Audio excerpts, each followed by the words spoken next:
Donc, si vous voulez bien, on va poursuivre notre étude sur Éphésiens. On va revenir sur le même passage, mais on va plus aborder la fin de la section qu'on a lue.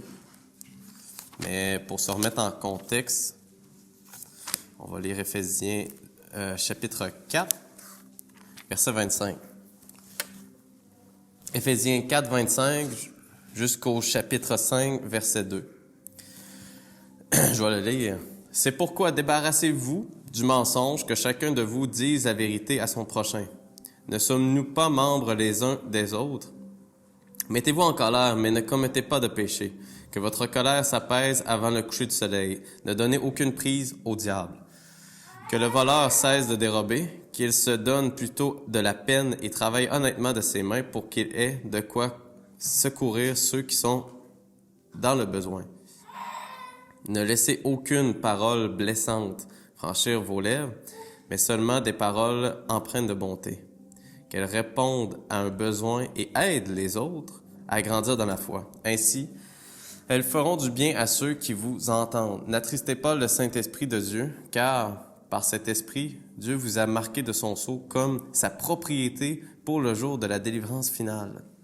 Amertume, irritation, colère, éclat de voix, insultes, faites disparaître tout cela du milieu de vous, ainsi que toute forme de méchanceté. Soyez bons et compréhensifs les uns envers les autres. Pardonnez-vous réciproquement comme Dieu vous a pardonné en Christ. Puisque vous êtes les enfants bien-aimés de Dieu, suivez l'exemple de votre Père, que toute votre vie soit dirigée par l'amour, comme cela a été le cas pour le Christ. Il nous a aimés et a livré lui-même sa vie à Dieu pour nous, comme une offrande et un sacrifice dont le parfum plaît à Dieu. C'était la lecture de la parole de Dieu.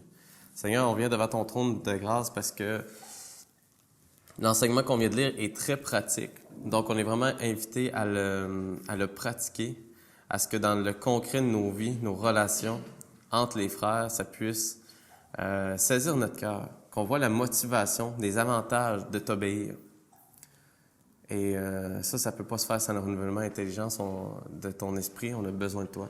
Et on prie pour nos autorités, autant à l'Église, la Bible parle, que nos autorités civiles, provinciales, fédérales, qui nous permettent de vivre une liberté d'encore une fois se rassembler. Mais c'est pas à prendre pour acquis. C'est pour ça qu'on t'a prie. On t'en est très reconnaissant que tu permettes ça, puisque ailleurs dans le monde, ce n'est pas le cas. On privilégie vraiment d'une grâce incroyable et c'est sans mérite, cette grâce-là.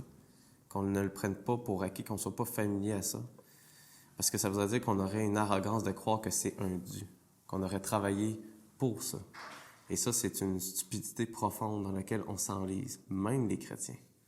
Et ça, là-dessus, ce n'est pas de ton enseignement, c'est qu'on s'est rassuré dans l'enseignement d'un autre. Délivre-nous de ce type d'enseignement-là, de théologie de la gloire.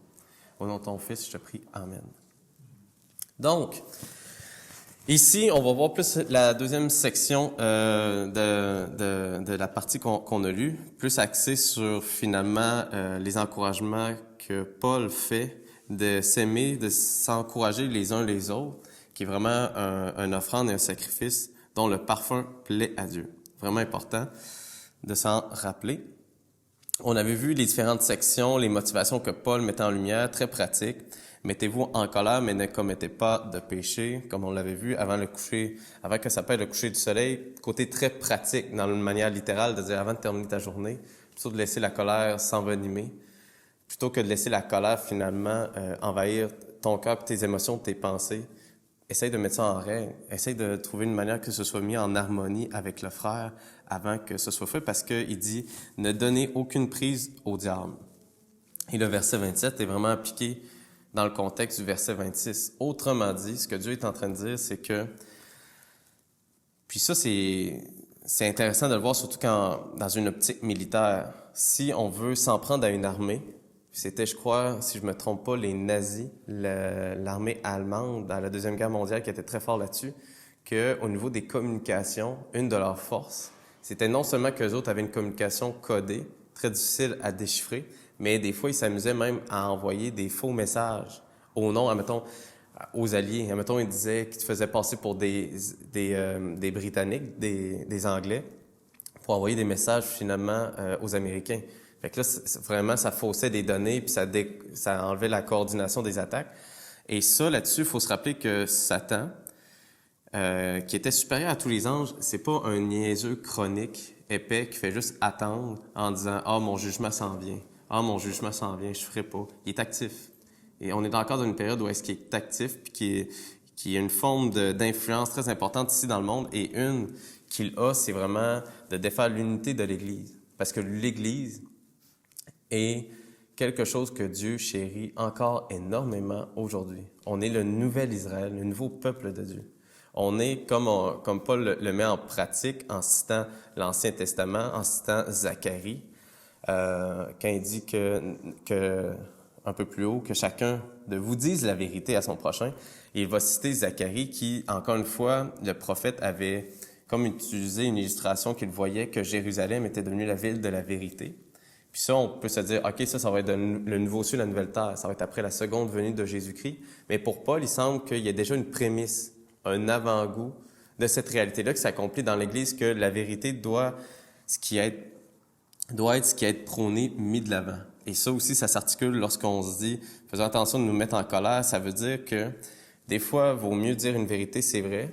C'est toujours important de le faire, surtout si on est des gens qui ont peut-être plus une tendance à dire « je veux plaire d'abord aux gens, fait que je vais éviter de dire la vérité ». Mais Dietrich Bonhoeffer l'explique bien dans son commentaire éthique, ce qui est biblique, c'est de dire la vérité avec amour.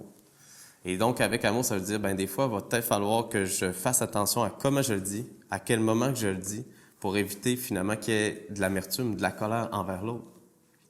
Fait que ne donnez aucune emprise au diable. C'est sûr que pour le diable, d'exciter les chrétiens à une division plutôt qu'à une unité, à un rassemblement, à ce qu'on se dit, voici ce qu'on croit en commun.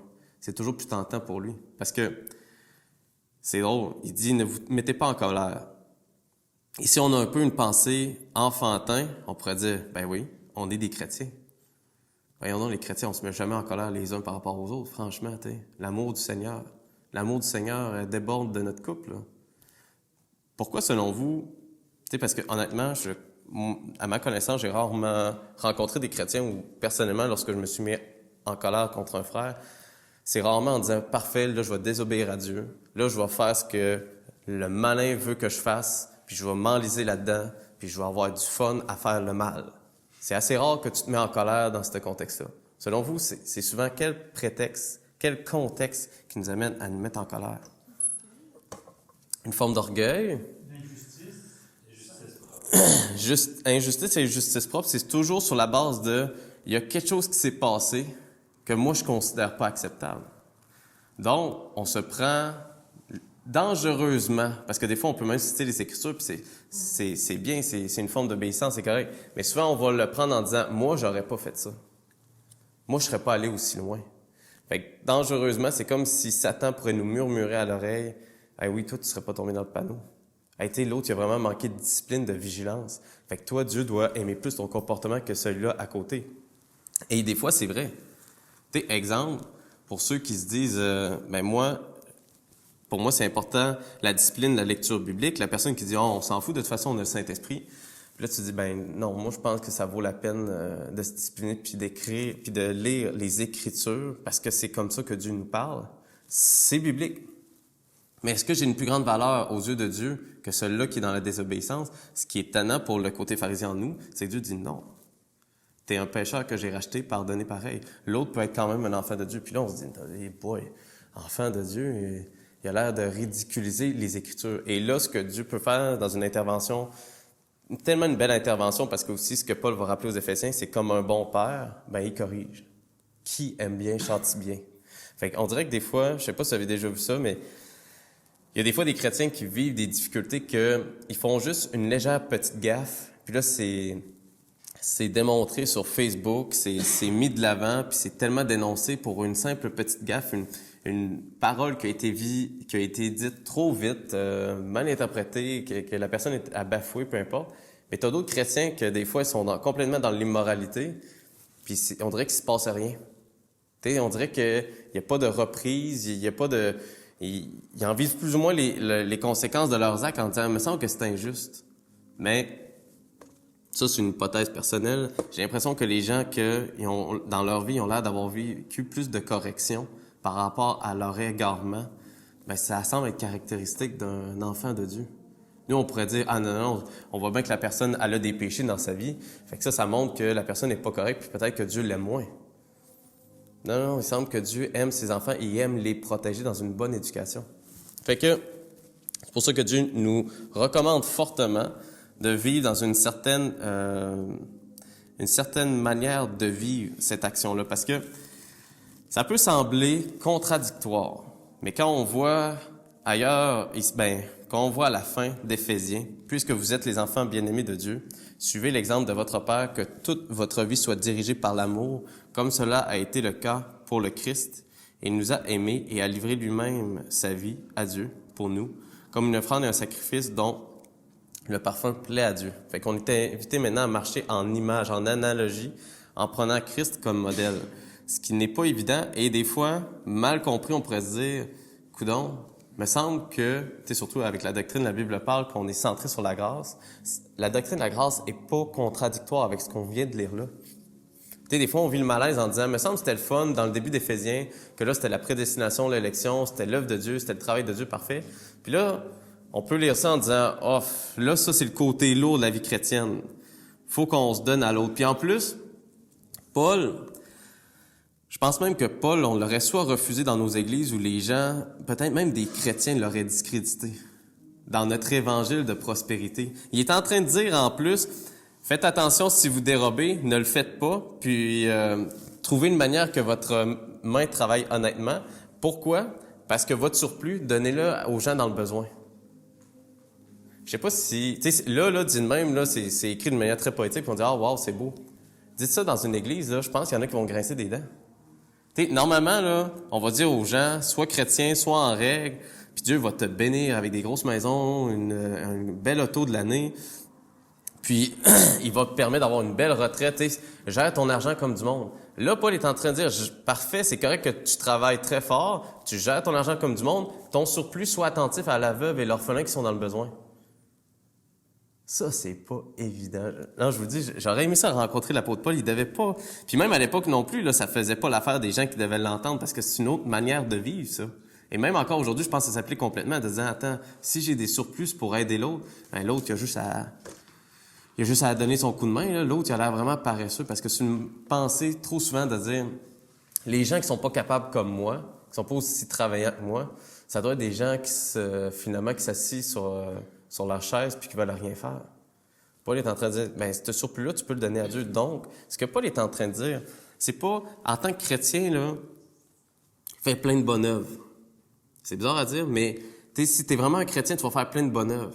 Il est en train de faire une nuance particulière, Paul, en disant, le chrétien est caractérisé pour avoir un zèle pour les bonnes œuvres et finalement, il a été racheté afin de pratiquer des œuvres que Dieu a préparées d'avance, des œuvres bonnes. Parfait. Mais il est justement en train de dire ça pour rappeler que le chrétien est maintenant racheté pour servir. Non seulement pour servir, obéir à Dieu, mais servir et obéir et finalement se soumettre et aimer l'autre. Ça, c'est un drôle d'évangile.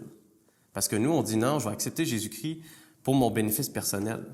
Et là, ça, c'est le fun. Parce que vous allez voir que des fois, bien des mouvements évangéliques vont dire, viens à Jésus, tu vas avoir la vie éternelle. Finalement, tu vas rentrer dans le royaume des cieux, puis c'est béni. Imaginez ça qu'on dit, viens à Seigneur Jésus-Christ, quand il va te régénérer, quand il va te faire naître d'eau et d'esprit, maintenant, tu vas servir les autres. Comme Christ, finalement, a lavé les pieds de ses disciples, tu vas servir les autres, tu vas être attentif à leurs besoins, tu vas chercher à les exhorter. Là, la plupart vont faire non. Non, là-dessus, là, on va un peu trop loin. Je suis sauvé pour mon bien personnel. L'autre, là, il a juste à faire sa partie, il a juste à faire son rôle, il a juste à gérer ses responsabilités. Mais là, on entend souvent les gens, la société, très individualiste parler. On est dans un revers de balancier que si des fois, la communauté primait sur l'individu, que des fois, pour le bien d'un pays, il y avait des droits et des lois qui étaient bafoués pour des individus qui en ont souffert, mais là, on dirait que la liberté individuelle, c'est central. Tu sais, la fameuse expression, puis c'est le fun parce qu'il y en a encore qui ont un peu la décence d'esprit d'en rire un peu. Tu sais, la fameuse expression « Ah, j'ai le droit ». Tu sais, tu vois des gens qui disent « Hey, j'ai le droit ». Tu sais, c'est comme Écoute, je te demanderais de faire attention, tu marches sur la pelouse de quelqu'un, « Ah, j'ai le droit! » Il y en a qui se donnent des drôles de droits. « Ah non, c'est à moi, je fais ce que je veux. » Ouais, mais là, honnêtement, tu payes pas l'hypothèque de la personne qui paye puis qui est propriétaire de ce gazon-là. Fais attention. « Ah non, j'ai le droit. » Tu sais, ça en est niaiseux, mais je pensais au début que c'était peut-être une catégorie d'individus qui, des fois, étaient limités intellectuellement, mais des fois, surprenamment, des gens qui ont des déficiences intellectuelles, eux autres vont plus comprendre l'importance du cadre, mais c'est des gens fonctionnels qui ont décidé, je vais écœurer les autres parce que tant que j'ai le droit, tant que c'est pas délimité, tant que je me ferai pas arrêter par la police, je vais le faire. Ce qui est un peu pas intelligent. Tandis que là, ce que Paul recommande, c'est d'aller au-delà des simples lois civiles. Il dit maintenant, marchez comme en tant que citoyens déçus, comme des gens rachetés, justifiés. Puis je reviens sur l'exemple qu'on avait depuis la semaine dernière. Ça m'a vraiment, personnellement, aidé à le comprendre en disant, parce que c'était un réflexe que j'avais et c'était pas biblique, de me dire pourquoi Paul fait des recommandations sur une manière de protéger les relations fraternelles dans le corps de Christ, de vivre la communauté chrétienne. Pourquoi il dit si, une fois né de nouveau, on fait juste attendre que le Seigneur vienne nous chercher, tu sais? En se disant, de toute façon, on le dit souvent, que le sacrifice de Christ, il n'y a rien à ajouter. Mais ça, trop souvent, c'est mal compris en disant, parfait, fait qu'une fois que j'ai fait acte de repentance, que j'ai mis foi en Jésus-Christ, ben là, la vie chrétienne, c'est comme si je t'en attends. Mais Paul n'est pas en train de dire ça. Il semble qu'il y a une manière de vivre qui est intéressante, puis il va l'exprimer d'une manière particulière. Il va le dire dans les temps d'épreuve, « J'ai combattu le bon combat. J'ai gardé la foi. » Fait que si la vie d'un être humain était que centrée sur le moment de la régénération, de la justification, ou est-ce que là, il y a repentance, ou est-ce qu'il change de vie sur le Seigneur Jésus-Christ, puis après la sanctification, c'est plate, c'est juste un temps d'attente. Pourquoi Paul a tellement cette motivation-là d'aller évangéliser aux quatre coins du monde, puis d'en être persécuté? Il y a quelque chose qui doit motiver ce gars-là à agir comme ça. Ce qu'il est en train de dire, c'est quand il dit que comme sa propriété pour le jour de la délivrance finale, Dieu nous invite déjà à marcher comme des gens qui vont marcher dans le nouveau ciel et la nouvelle terre. Ce que la parole de Dieu est en train de nous expliquer, puis le Saint-Esprit, on en a extrêmement besoin pour vous mettre ça en lumière, c'est comme si, on en a déjà parlé, imaginez que vous êtes une personne, une femme qui est dans un pays avec un tyran, puis vous avez plus beaucoup de droits. Vous avez vraiment, votre liberté, elle est très limitée. Vous êtes très assujetti. Puis là, vous avez une promesse de mariage avec quelqu'un qui serait dans un pays approximativement l'équivalent du Canada où est-ce qu'il y a des chartes de droits et libertés. Puis là, c'est pas pareil. Là, t'es considéré comme un être humain. Parce que Dieu, en parlant à travers Éphésiens, c'est qu'il dit maintenant, devenez ce que vous êtes en Jésus-Christ. Soyez ce que vous êtes réellement dans la personne de Jésus-Christ. Travaillez pas à être quelque chose de meilleur ou à être quelque chose d'autre. Soyez un véritable être humain comme Adam était dans le jardin.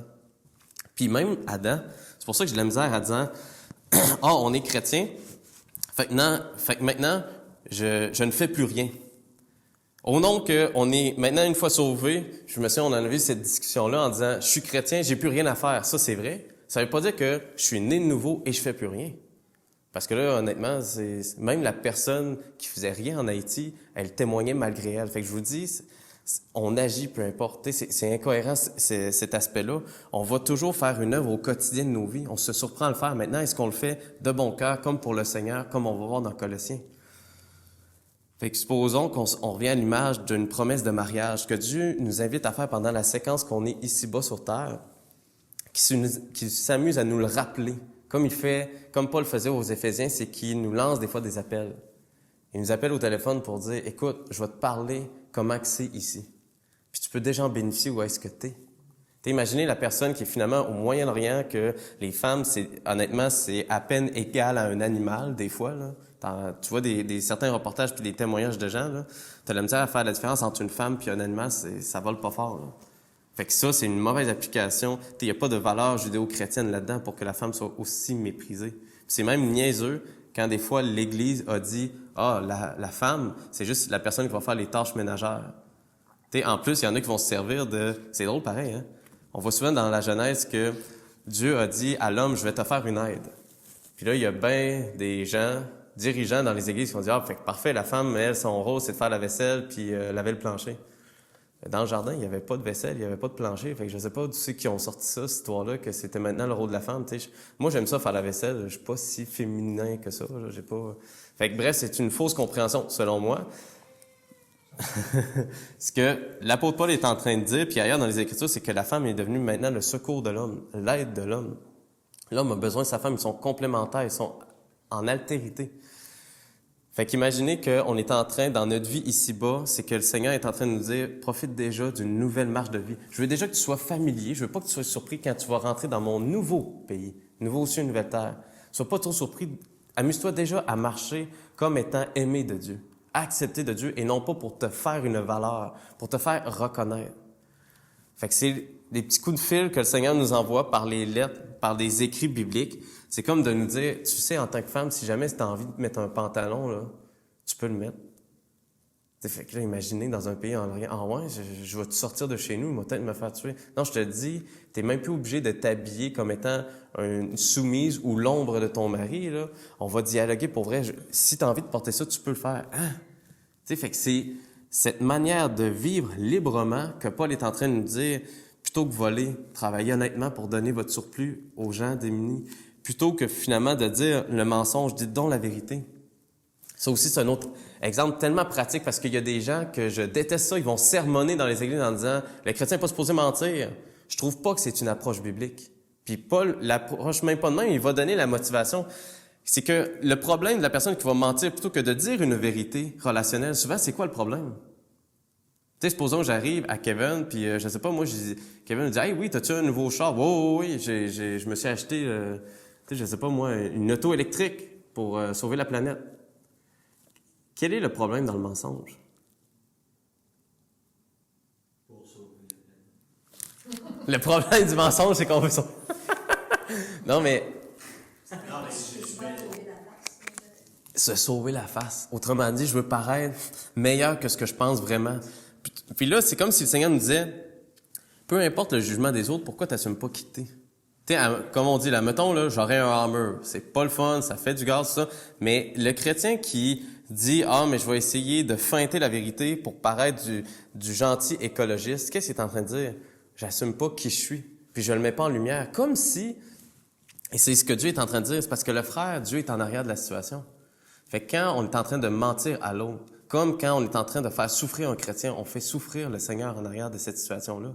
Fait que des fois, puis les proverbes en parlent, des fois pour freiner le mal, ça change la donne, des fois dans mon culte que je rends à Dieu, dans l'amour fraternel, de dire « Oh, attends, si Dieu est en arrière de ça, je vais arrêter de faire mon smart qui pense avoir tout réussi, puis je vais dire « Écoute, peut-être là-dessus j'ai fait une gaffe, mais tu sais, comme on pourrait dire, Kevin, j'ai un Hummer qui dépense du gaz. » Juste pour que là, on bâtit des relations authentiques.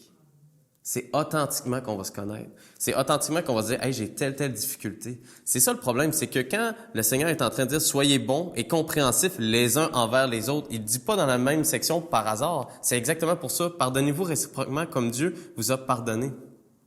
J'ai un profond problème. Chrétiennement, quand l'Église est un lieu où est-ce que tout le monde n'arrête pas de dire comment ils ont fait des réussites chrétiennes, comment ils connaissent plus de versets bibliques que l'autre, comment ils viennent et ils disent « ici, on prie tellement, puis le Seigneur nous entend, on est tellement remplis de la puissance du Saint-Esprit, puis qu'il n'y a pas des chrétiens qui arriveraient à l'Église pour dire « Moi, je vais vous dire, j'ai une difficulté. Là, je vis des tentations sur tel aspect. Hey, viens pas parler de ça à l'Église, on est entre chrétiens, les saints de l'Éternel. C'est pas la place, c'est pas la place. » Comme Christ nous a pardonné, on va se pardonner les uns les autres. Tu sais, en disant coudonc, je pensais pas qu'il y avait une vie où ce que le péché l'habitait tant que ça. Ben oui, mais mon pauvre toi, Dieu a racheté des impies. Il n'a pas racheté des meilleures personnes. Mais ça, on le dit tout. On va le dire. Vous allez peut-être justement le dire à des croyants, à des frères, en disant, t'as-tu vu que Dieu a aimé un pécheur? Ah oui, amen, amen, amen. Tu sais, les gens sont là, je suis touché. Oui, c'est vrai. Puis là, quand tu dis, oui, je veux te dire, moi, j'ai tel problème. Ben voyons, t'es-tu chrétien? Je viens de te le dire. C'est justement un combat de toute une vie. Et comme Paul le dit, si on ne vit pas authentiquement les uns par rapport aux autres, ça nous aide à freiner le mal.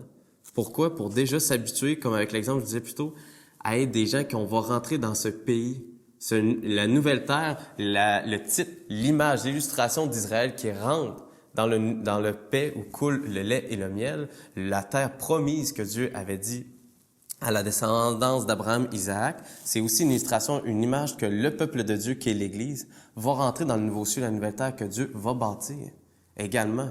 Fait que c'est comme si Dieu nous disait, marche déjà comme si tu étais libéré du péché.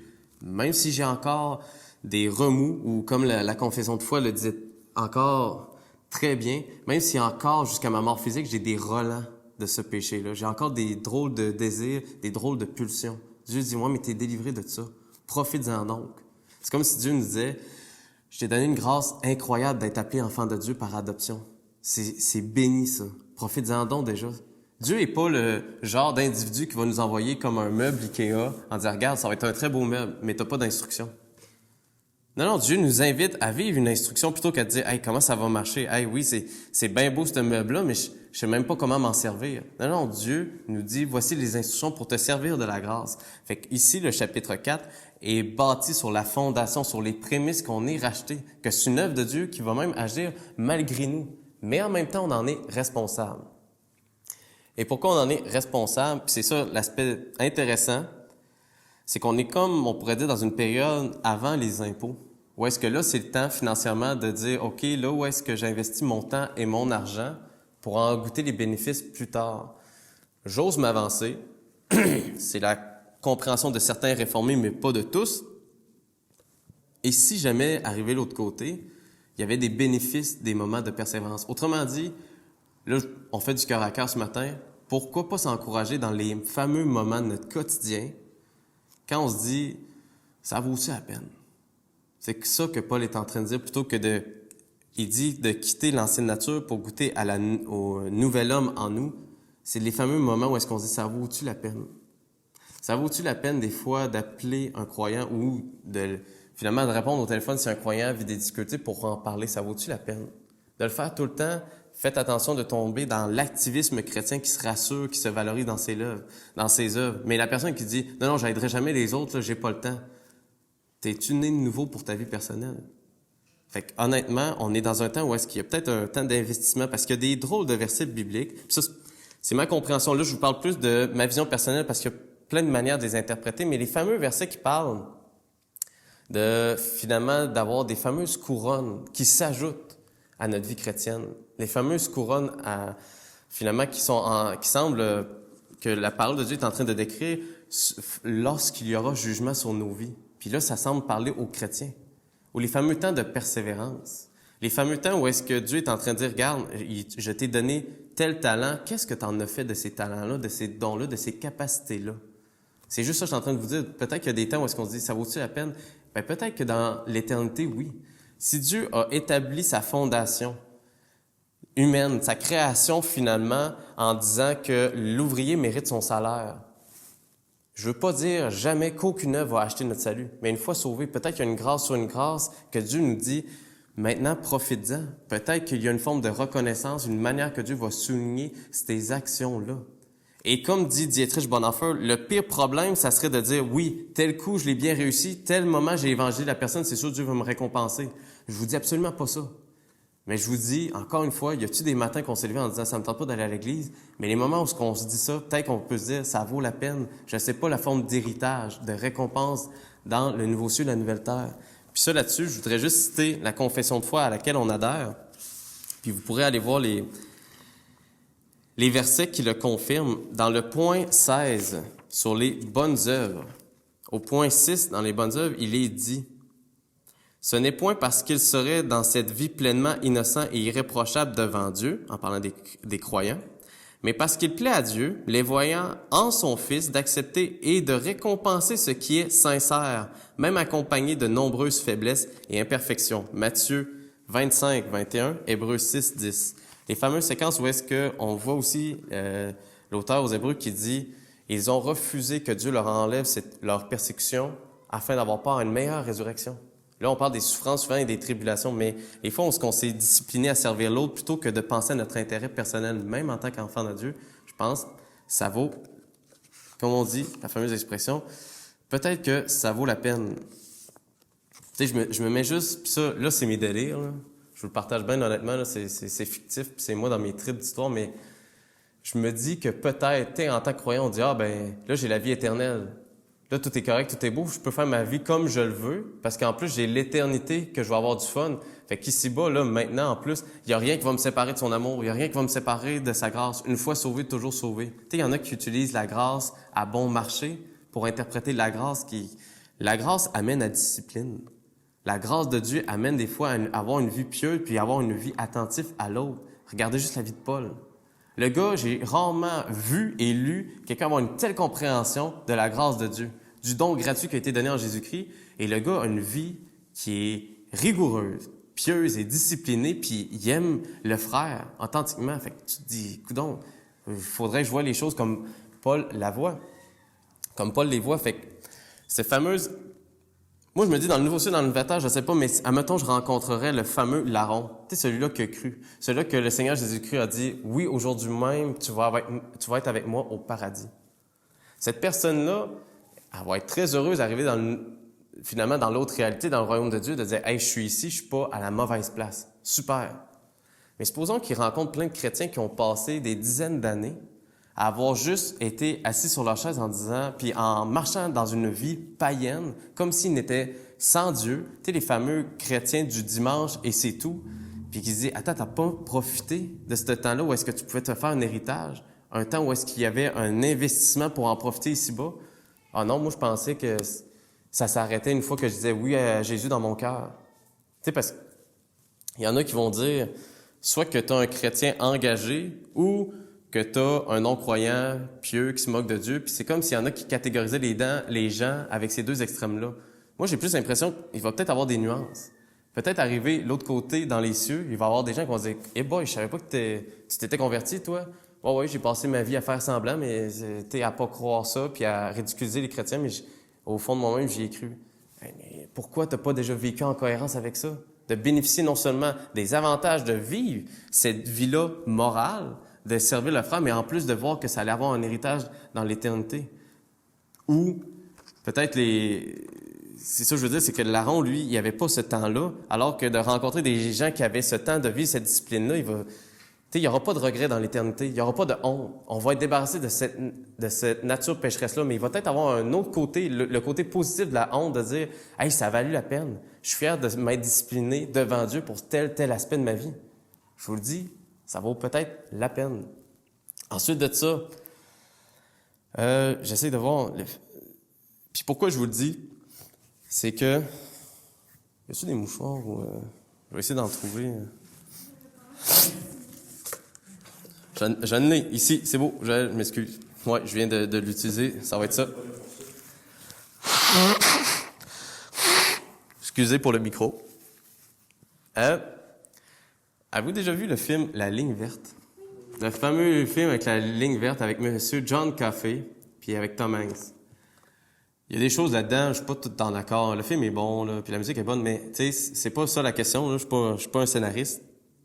Moi, ce que je trouvais intéressant, c'est qu'il y a une fameuse passe, une fameuse séquence où est-ce qu'on voit le gardien qui va dire à John Coffey, il dit « Tu veux que je te délivre? Tu veux que je te sorte d'ici? Parce que là, pour moi, c'est clair que tu es finalement injustement condamné à mort. » Puis John Coffey dit hey, « Demandez-moi pas ça, demandez-moi pas ça. » Puis il dit « Attends. Tu comprends-tu que moi, je vais rendre compte à Dieu? Il va y avoir un jugement. Qu'est-ce que je vais lui dire à ce moment-là quand il va me dire « Pourquoi t'as tué un de mes miracles? » Puis là, on pourrait nuancer, mais comprenez-vous que c'est biblique que même les enfants de Dieu, les saints, les croyants, on va passer aussi au tribunal de Christ. Puis ça va être un moment de réjouissance où est-ce que les fois qu'on s'est dit « Ça vaut-tu la peine? » Dieu va les avoir mis en lumière en disant « On s'est connus là-dessus. Je t'ai appelé. » Moi, en tant que responsable de l'Église, en tant que personne qui finalement enseigne, j'aime mieux.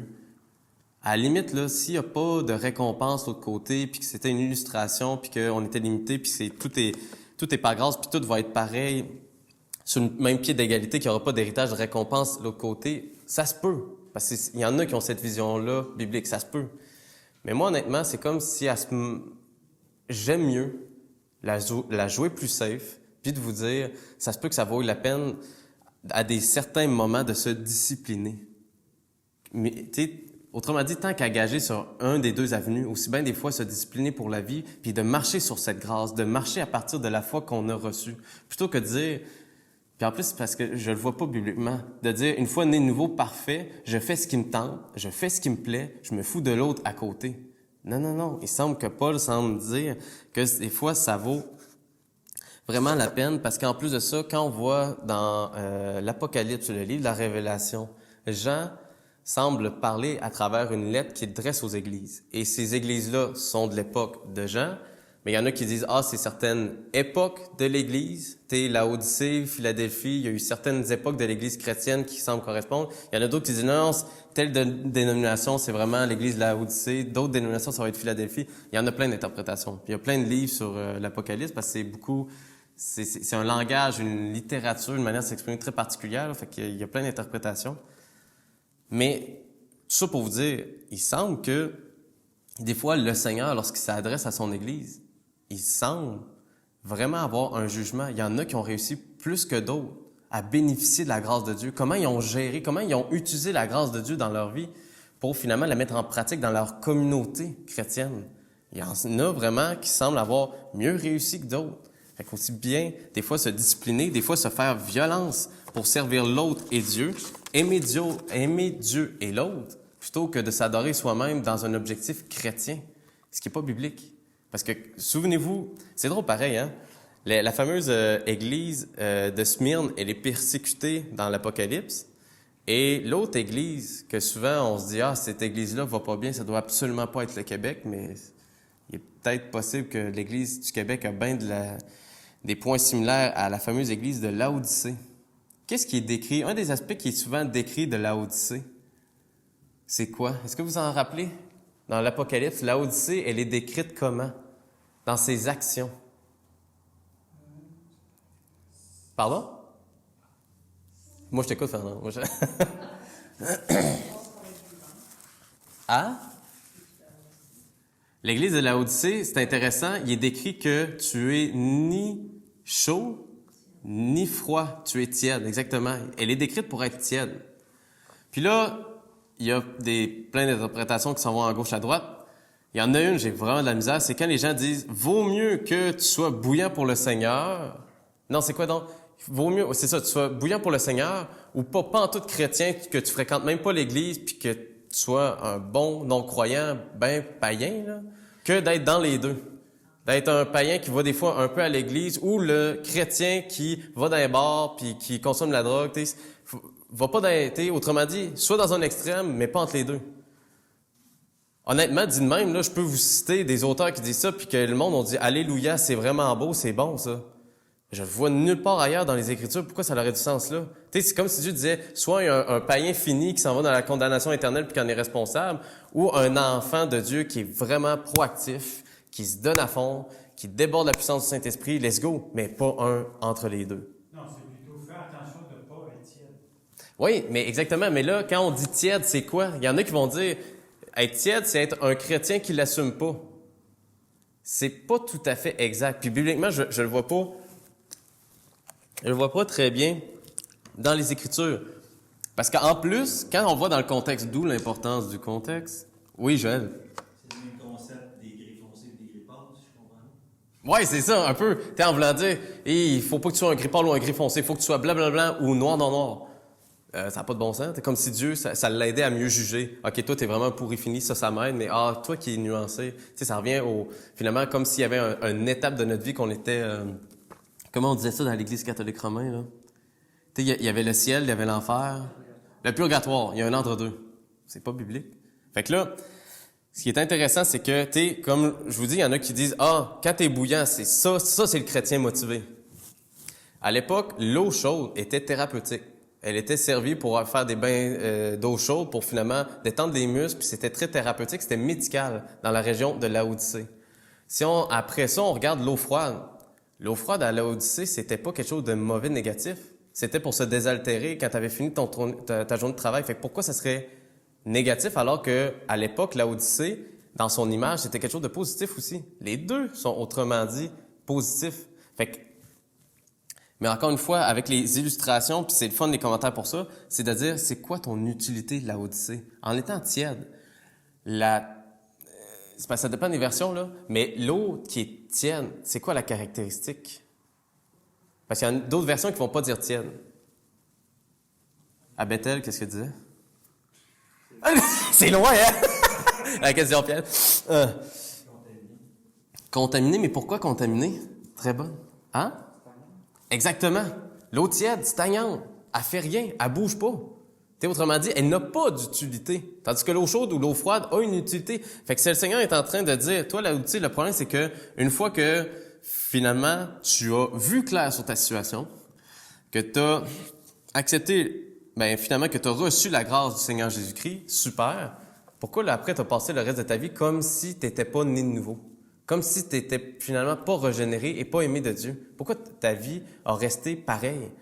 En être des enfants de colère, tu te rassures dans le mensonge, tu vas te rassurer dans l'aspect colérique, tu vas te rassurer finalement dans d'autres termes ici que Paul utilise, tu vas finalement te rassurer en volant plutôt qu'en travaillant honnêtement. Pourquoi tu vis comme si Dieu n'était plus Seigneur sur ta vie? Tu as été inutile. Et là, autre chose bien intéressante, j'ai choisi un texte trop compliqué, Éphésiens, c'est pour ça que Pasteur Jeff fait des enseignements, puis je devrais pas, là, mais en même temps, ce qui est béni dans cette histoire-là, c'est de rappeler que Dieu nous encourage fortement à dire « Je veux me servir de l'Église, quoique j'ai pas besoin de l'Église. » Fait que nous autres, on est souvent dans ce rapport-là en disant « Hey Dieu, faut qu'on évangélise, sinon tu vas être dans le trouble. » J'ai absolument pas cette interprétation-là. Mais Dieu nous fait une grâce disant « Veux-tu participer à mon plan? Veux-tu participer à mes œuvres que j'ai préparées d'avance? Ça va freiner le mal en toi et encore une fois, ça pourrait être d'une certaine manière souligné dans le nouveau ciel et une nouvelle terre. Comment ça l'est? Ça, je m'amuse à aller loin dans... Comme je vous dis, là je vous fais parler de ma folie, de mes délires. Là. Mais j'ai l'impression que le Seigneur Jésus-Christ était tellement pas matérialiste. J'ai l'impression que ce ne sera pas tant dans l'avoir qu'il y a des gens qui finalement vont avoir plus ou moins fait un bon travail puis qui vont avoir des récompenses. J'ai l'impression que ça va être dans l'être. La relation. Il y a des gens qui semblent avoir une relation plus proche avec Dieu, comme Moïse. Moïse et Dieu, on dirait un vieux couple. Mais c'est pas tout le monde qui bénéficie de cette relation-là, de cette proximité-là. Et ça va peut-être être la même chose dans le nouveau ciel et la nouvelle terre. Fait que cette fameuse optique-là de dire « Hey, ça vaut la peine d'aller à l'église tous les dimanches matins parce que je vais avoir un gros manoir puis un chalet dans le nouveau ciel et la nouvelle terre. » Moi, j'y adhère pas tellement. Là. C'est assez une vision assez centrée sur maman, merci. Là. J'ai pas l'impression que ça va être ça. J'ai l'impression qu'on va voir les choses différemment. Exemple, l'importance de la relation, de l'intimité avec Dieu, elle va être très centrale. Et beaucoup de commentateurs le disent, si on a cultivé en Adam, on était appelé à cultiver le jardin, donc à travailler pour Dieu, pour gérer finalement son jardin, sa création. Pourquoi ça serait pas ça aussi dans le nouveau ciel et la nouvelle terre qu'on va poursuivre ce travail-là? Pas pour rajouter à notre salut, mais pour finalement, comme la parole de Dieu nous dit, le trésor d'un homme, c'est son activité. C'est sa manière de montrer ce qu'il a cru, ce en quoi il fait confiance. C'est pour ça que dans les Écritures, des fois, il y en a que ça les déstabilise, mais la parole de Dieu dit qu'on va être jugé selon nos œuvres. Mais là, on se dit, ouais, mais je suis pas sauvé par les œuvres. Absolument pas. On n'est pas sauvé par des œuvres qu'on va faire, mais les œuvres ont manifesté ce qu'on a cru.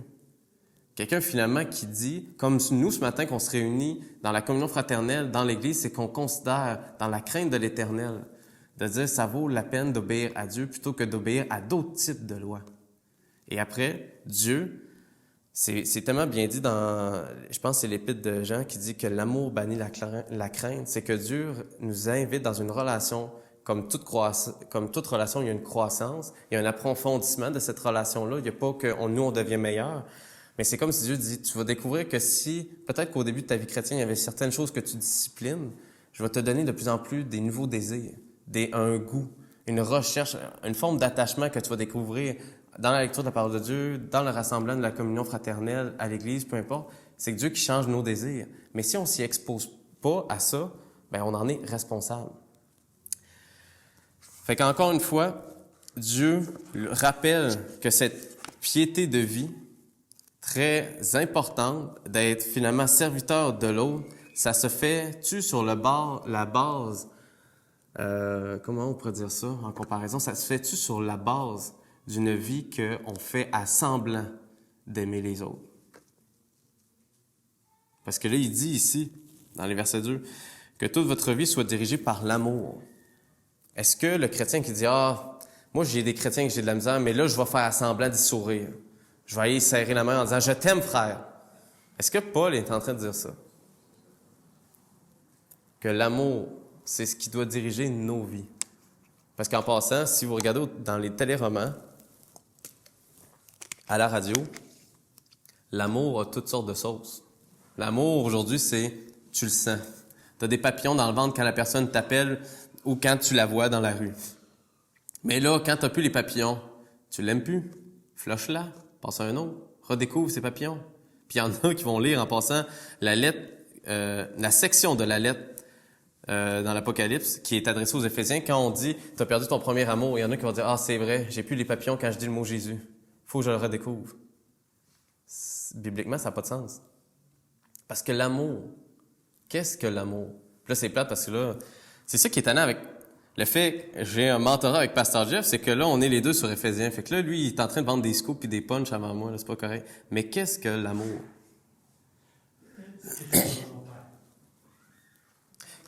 Oui. De l'action, intéressant. Comment? Super. Mais pour les vieux de la vieille, on va retourner dans les principes d'éthique de Dietrich Bonhoeffer, qui, lui, va reprendre justement le fameux 1 Corinthien. Puis ça, c'est drôle parce que dans 1 Corinthien, ils sortent dans des mariages chrétiens ou non. Ils sortent ça, 1 Corinthiens 13. Mais c'est vraiment utilisé à tort. Parce que regardez bien ce que notre ami Dietrich va en dire. Dans la section d'éthique, je vais le lire à haute voix, à la page 29, ceux-là qui ont éthique, c'est vraiment intéressant. Là, il va citer 1 Corinthiens 13, 2 à 3.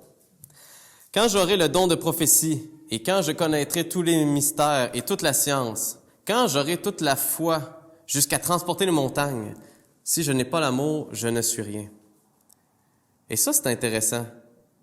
Quand je distribuerai tous mes biens pour la nourriture des pauvres, quand je livrerai mon corps pour être brûlé, et ça, c'est ça, c'est la vie chrétienne idéale, là. La personne va souffrir, à en brûler, elle donne tous ses biens aux pauvres. Si je n'ai pas l'amour, cela ne me sert de rien. Paul est fatigant pareil, hein? Voici ce que Dietrich Bonhoeffer va dire. Autrement dit, si je n'ai pas l'amour, cela ne me sert de rien. Voilà la parole décisive. C'est l'amour qui distingue l'homme uni à l'origine de celui qui en est séparé. Il y a une connaissance du Christ, une forte foi en lui, des sentiments charitables et même un dévouement jusqu'à la mort qui peut se faire sans l'amour. C'est là le point capital. Sans cet amour, tout s'écroule et tout est condamnable. Avec lui, tout retrouve son unité et tout est agréable à Dieu. Quel est donc cet amour? Selon tout ce que vous avez vu jusqu'ici, l'ensemble des définitions qui voient l'amour dans le comportement humain, dans les sentiments, dans le dévouement et le sacrifice, dans la solidarité, la fraternité, le service et l'action, est à éliminer. Ça va pas bien, là. Parce qu'il y a une couple de chansons à la radio que c'est à éliminer. Nous venons d'apprendre que tous ces phénomènes peuvent exister sans amour. Donc, il y a plein de films romantiques comme le Titanic. Pour Dieu, c'est sans amour. Ben voyons donc, c'est tellement beau. Tout ce que nous avons l'habitude d'appeler amour, ce qui vit dans les profondeurs de l'âme, aussi bien que tous nos actes visibles, même tout service fraternel qui procède d'un cœur pieux peut être sans amour. Non pas parce que tout comportement humain contient toujours un reste d'égoïsme qui efface l'amour, mais parce que l'amour est foncièrement différent de ce que nous en entendons. L'amour n'est pas non plus dans la relation immédiate de personne à personne, ni dans l'intérêt qu'on porte aux individus, par opposition à un humanisme objectif et impersonnel. L'amour est alors l'éthique supérieure du domaine personnel. Perfectionnement et complètement de l'éthique inférieure du domaine purement objectif. Bon, cette phrase-là est un peu compliquée. Fait qu'on va descendre un peu plus loin. Qu'est-ce qu'il veut dire? Si donc il n'y a aucun comportement humain imaginable que l'on puisse appeler amour de façon non équivoque, si l'amour est au-delà de toute la désunion dans laquelle vivent les hommes, si toute la charité que les hommes peuvent concevoir et exercer n'est pensable qu'en tant qu'un comportement humain à l'intérieur de la désunion existante, alors un mystère subsiste.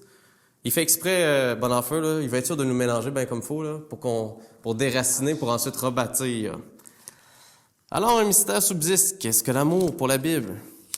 Celle-ci ne nous refuse certes pas la réponse, qui nous est d'ailleurs bien connue, mais nous l'entendons trop souvent, nous l'interprétons encore une fois trop mal. La Bible dit « Dieu est amour », 1 Jean 4,16.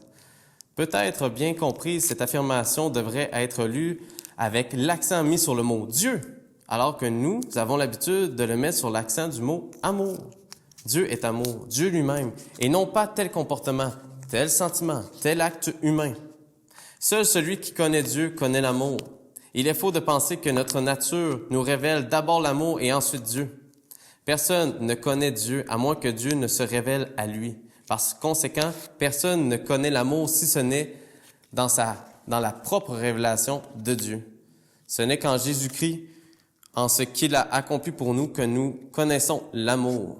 L'amour, dans le sens biblique, n'est pas une attitude générale, mais le don absolument unique que le Christ nous a fait de sa vie. L'amour est indissolublement lié au nom de Jésus-Christ en tant que révélation de Dieu.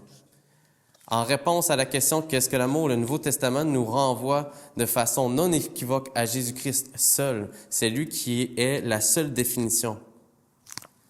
Fait qu'encore une fois, autrement dit, Paul, de manière très centrale, et Paul le fait inspiré du Saint-Esprit. Donc, Paul écrit ces choses avec la même cohérence que l'Esprit Saint qui l'a influencé lorsqu'il a écrit Corinthiens, lorsque Jean a écrit son premier épître et a écrit l'Évangile de Jean. Il est en train de rappeler, souvenez-vous, l'amour de Dieu, c'est l'amour que Dieu vous a donné d'abord. C'est difficile de donner quelque chose que tu n'as pas reçu premièrement. Mais le problème, c'est qu'à vue humaine, ces actions-là sont des fois les mêmes. La personne qui dit, écoute, tu vis des difficultés, je vais t'héberger pendant 1 ou 2 nuits. C'est super gentil, c'est bien agréable. Puis les gens disent, ça c'est un comportement chrétien. Mais si la personne n'a pas connu Christ là-dedans, c'est pas une action de reconnaissance, c'est pas une action authentique, c'est pas une action finalement d'obéissance. Et il va le dire dans la parole de Dieu, vous m'avez des fois logé, vous m'avez des fois habillé, vous m'avez nourri. Quand est-ce qu'on te fait cela? Là, il parle à des chrétiens, il parle à des frères, à des croyants. On a cette possibilité-là d'obéir à Dieu et donc de faire bénéficier, d'utiliser la grâce que Dieu nous a faite, d'avoir cru en lui. Et comment ça va se manifester de l'autre côté? Dieu va faire son jugement. Et je le répète, même si des fois on a des tempéraments différents, des fois on a des bonnes et des mauvaises journées, les fameux temps où est-ce qu'on s'encourage les uns les autres, où est-ce que des fois on a des réflexes adamiques de colère, de mensonge, qu'on se dit « ça vaut-tu la peine? » Ben, ce que Paul est en train de dire, c'est que oui, ça vaut la peine, parce que tu es sous le regard de ton Père, qui prend attention à dire comment tu vas traiter l'autre. Souviens-toi que moi, je suis en arrière de cette situation-là. Fait que c'est pas pour vous rassurer les gens qui disent « mais je sens pas que j'aime tous les chrétiens égales. » C'est pas chrétien, ça. C'est normal. C'est très humainement normal. Même le Seigneur Jésus-Christ n'avait pas la même relation, la même proximité avec ses apôtres. Fait que déstresser là-dessus. Mais c'est de dire, est-ce que ça vaut des fois, je le répète ce terme-là parce que je veux que ce soit central pour l'enseignement d'aujourd'hui, ça vaut-tu des fois la peine de se donner, des fois en plus d'énergie, de se dire, je vais mettre du temps à part pour cette situation-là pour aider le frère? Bibliquement, je veux juste vous dire que oui. Fait que moi, je vais être libre de votre sang. Que si après vous dites, moi je m'en fous, moi je veux vivre comme un irresponsable parce que de toute façon, je suis chrétien puis t'es une fois sauvé, toujours sauvé, ça vous appartient.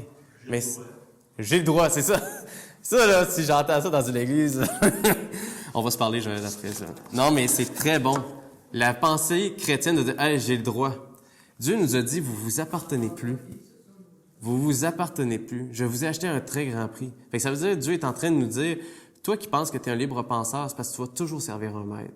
Maintenant, est-ce que c'est Mammon, le siècle présent, ou c'est la personne de Jésus-Christ, des fois dans des actions secrètes d'intimité? Parce que ce que Paul est en train de dire là, en parlant du mensonge, d'éviter la colère, puis d'être des fois transparent, puis viser l'harmonie, avez-vous vu que c'est des choses très belles, très difficiles à pratiquer concrètement, là? Mais on trouve ça tout admirable, mais c'est pas des choses qu'on va mettre sur le stage, que c'est pas des choses qu'on va mettre le spotlight là-dessus. On va mettre le spotlight sur les chrétiens qui ont évangélisé 10 000 personnes. Mais la personne qui a dit, écoute, telle personne, j'aurais envie de dire ces 4 vérités, mais cette fois-là, j'ai dit, je vais prier pour toi. Je vais prier pour ta situation. C'est pas mon premier réflexe. C'est drôle, hein? Ça, on ne le met pas sur le stage, mais la parole de Dieu dit que Dieu le voit dans le secret, lui. Et que les autres qui auront fait des fois des beaux shows de boucan pour dire on te donne un certificat tellement tu es un chrétien qui a réussi ta vie. Dieu semble dire parfait, tu as eu ta récompense ici-bas. Parce que tu as jeûné puis tu as écœuré le monde en jeûnant, en disant regardez comment j'ai de la misère, je souffre, je jeûne moi. Le moi disqualifie toutes les autres et comme Bonhoeffer l'a dit, juge toutes les autres en disant vous êtes inférieurs. Non, Dieu se prend un plaisir particulier à ce que dans le secret, dans la relation qu'on bâtit les uns les autres, qu'on privilégie, pour Dieu, c'est sacré. Pour Dieu, c'est un culte qu'on lui rend. Ça vaut la peine. Ça ajoute rien à notre salut, c'est pour profiter de notre salut. Amen. C'est quand est-ce que le Seigneur dit viens, bon et fidèle Serviteur. Non, tu as été fidèle en peu de choses. Le Seigneur ne fait pas exprès pour dire peu de choses. C'est des choses minables aux yeux du siècle présent. C'est des choses insignifiantes.